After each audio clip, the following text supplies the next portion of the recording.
Thanks for joining us. I'm Dan Schaefer. We start at 5 with new information on a 10-year-old boy's death at the hands of his father. We have learned that murder-suicide happened 2 days after Tate Beaning's dad, Brian Beaning, was served paperwork to attend a custody hearing that was set for today. And it was a month between the time Tate's mother, Kayla White, asked the courts to revoke custody. She said her ex-husband made threats to kill her. WAAY 31's Matt Kroschel was one of the first reporters at that horrible scene on Friday. He is digging into the timeline that led up to that shooting, who knew what and when. Dan, court documents paint a picture of a nasty divorce and custody battle. Allegations that Brian, a veteran, had a history of suicide attempts and suffered from PTSD.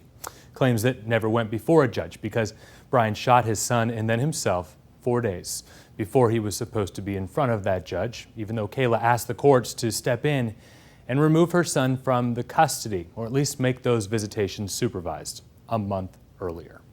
1062 welfare check at 281 Blue Creek Drive. Madison County deputies called to the home. You're going to 1062 check welfare with 10-year-old Tate Beaning. He's a white male. He's with his father, Brian. The caller hasn't talked to the father since Wednesday. No answer at the door. She's going up to the door and knock on the door, trying to make contact.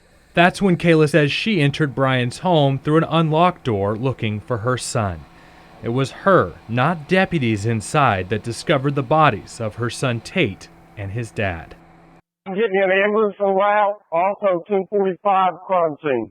Yeah, I think everybody in our community should be troubled, and I think the people that are troubled probably the most are the sheriffs and the judges. Attorney Michael Timberlake says the delay in getting the custody hearing before Circuit Judge Chris Comer could be blamed on a justice system in Madison County with too many cases and not enough judges. We're down judges in Madison County. We've been trying to get 2 to 3 more judges here for years. The state hasn't cooperated with us, so that makes it particularly hard. I called Judge Comer to talk about why this emergency hearing was set for weeks out, allowing Tate to continue to be under his dad's custody, court ordered.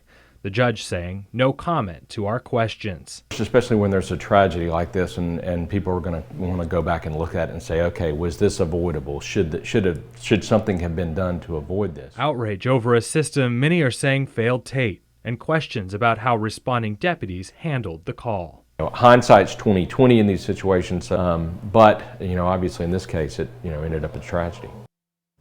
I reached out to the sheriff's office for an update and for a request to interview Sheriff Turner, ask about the agency's policy on entering homes on welfare checks, and they're not making any comments right now. Funeral services will be held for Tate on Saturday. His mom is asking for friends to write letters so she can make a memory book and attach them to lanterns that the family plans on releasing at a celebration of life ceremony. Family has not said if the services will be open to the public or not. I'm Matt Kroschel, WAAY 31 News.